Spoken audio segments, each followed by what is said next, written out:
I first realized something was wrong when our family doctor, Dr. Martin, started visiting unexpectedly. He had been our doctor for years, but suddenly he was coming by every few days, always when my husband, Marcus, was at work. My mother-in-law, Eleanor, would greet him with fake concern. "Amanda, dear, Dr. Martin is just here to check on you," she would say sweetly. "We're also worried about your episodes." Episodes. That's what they called it whenever I questioned Marcus's late nights, expensive gifts, or the lipstick stains on his shirts. My name is Sarah Mitchell. At 35, I discovered that my husband was trying to have me declared mentally unstable, not because I was sick, but because he wanted me out of the way. It all started 3 months ago when I asked Marcus about a hotel charge on our credit card. Instead of denying it, he called his mother. The next day, Eleanor moved in, saying, "Just until you're feeling better." Soon my sister-in-law, Kate, started visiting daily, acting worried and spreading rumors about my behavior. I might have believed them if I hadn't overheard a conversation in the garden. Kate was saying, "The resort is booked for June. Jessica is so excited about the wedding. We just need to take care of Amanda before then."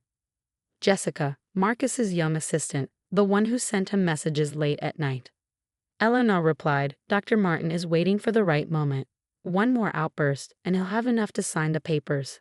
Marcus will get guardianship, and by the time Amanda can fight back, it'll be too late." I froze, realizing their plan. Marcus wanted me declared mentally ill so he could marry Jessica without a messy divorce. Eleanor had never liked me. She thought I was too old and too independent. After that, I noticed everything. The bitter taste in my food, probably from the vitamins Eleanor gave me, the way they tracked my every move, how Marcus would start fights and secretly record me. But I wasn't going to let them win. As a pharmaceutical sales representative, I knew about medications. I stopped taking their vitamins and pretended not to notice their tricks. I recorded their conversations, set up hidden cameras, and found a real psychiatrist, Dr. Chen, to back me up. Then, I found wedding invitation samples in Kate's purse, dated June 15th. They were running out of patience. One day, Eleanor called out, "Amanda, Dr. Martin is here again." I looked in the mirror, making sure I appeared calm and collected. It was time to let them think their plan was working. In the living room, Eleanor, Kate, and Dr. Martin sat waiting. Eleanor held the tissue, pretending to be sad. "Amanda, please sit down," Dr. Martin said. I did, keeping my hands folded in my lap. Through the window, I saw Marcus pulling into the driveway, right on time. Eleanor sighed. "We're doing this because we love you. We've noticed such alarming changes in your behavior." Kate added, "The paranoia, the mood swings, the obsessive cleaning." Dr. Martin nodded, ready to write something down. "It might be best if you spent some time in a facility." I smiled. For the first time, Eleanor looked nervous. They expected me to cry, to argue, to prove their point. Instead, I stayed calm. "I see," I said. "And when were you planning to tell me about the wedding?" The room fell silent. Marcus stiffened. "What wedding?" I turned to Kate. "The invitations in your purse are beautiful. Blushed pink suits, Jessica, don't you think?" Eleanor's grip on my hand tightened. "Dr. Martin, you see, she's going through Kate's things. This paranoia is getting worse." I pulled my hand away. "Actually, Dr. Martin, I think you should see what I have to show you." They didn't know it yet, but their plan was about to fall apart. I had proof, the fake medical records, the drugs, the secret wedding plans. Most importantly, I had witnesses. They thought I was their victim. They were wrong. Before we continue, I said, taking out my phone, we should wait for one more person. Right on cue, the doorbell rang. Eleanor stiffened, her fake concern replaced by real worry. Before anyone could react, I stood up. "I'll get it," I said, smiling. "She's my guest." At the door stood Dr. Lisa Barrett, a respected forensic psychiatrist. For the past month, she had been evaluating me, gathering proof that I was perfectly sane. "Dr. Martin," she said coolly as she stepped inside, "I'm surprised to see you here, considering the ethics complaint I filed against you this morning." Dr. Martin paled. He knew what that meant. His involvement in my family's scheme could cost him his medical license. Marcus stepped forward. "What is this, Amanda?"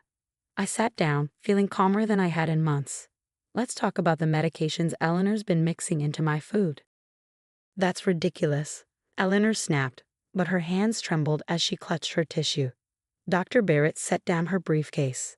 Actually, lab tests confirmed that food from this house contained substances known to cause anxiety and confusion. Care to explain, Dr. Martin? Kate jumped up, her face red. See, this is what we mean. She's acting paranoid, collecting food samples. We also have this, I said, holding up my tablet. I pressed play. Eleanor's voice filled the room. Once she's committed, Marcus can file for emergency custody. The lawyers say he'll be able to handle all the property matters without her consent. Marcus lunged for the tablet, but I didn't flinch.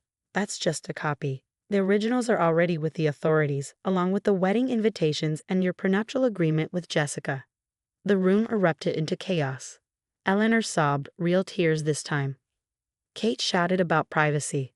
Dr. Martin looked ready to disappear. Marcus just stared at me. How long have you known? About Jessica? From the start. About your plan to have me committed. Long enough to build an airtight case. I turned to Dr. Barrett. Would you say I seem mentally unstable? Not at all, she replied. In fact, you've remained remarkably clear-headed, despite their efforts to manipulate you. Eleanor made one last attempt. She's tricked you. She's hiding her symptoms. You mean the ones you tried to create with unprescribed drugs? I asked.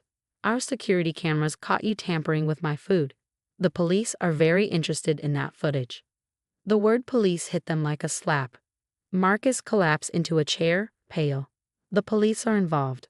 Falsely committing someone is a serious crime, Dr. Barrett said, as is drugging them and trying to take control of their assets.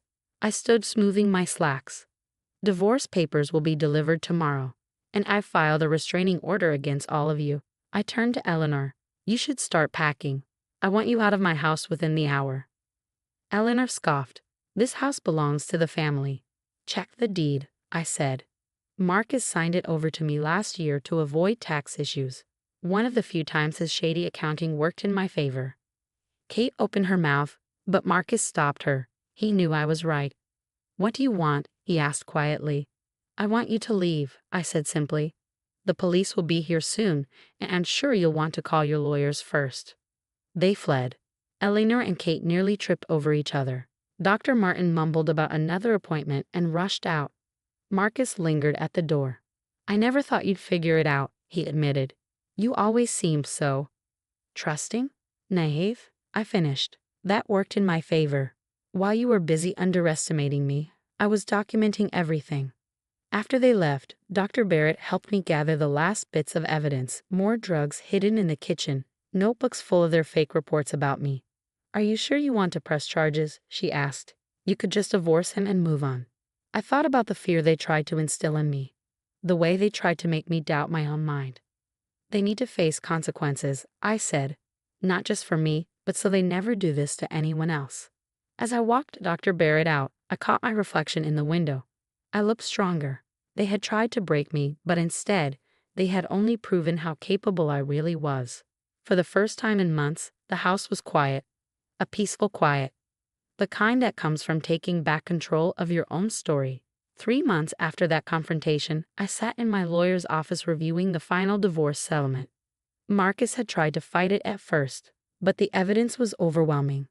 Between the recordings, the documented attempts to drug me, and Dr. Martin's eventual confession, he had no choice but to agree to my terms.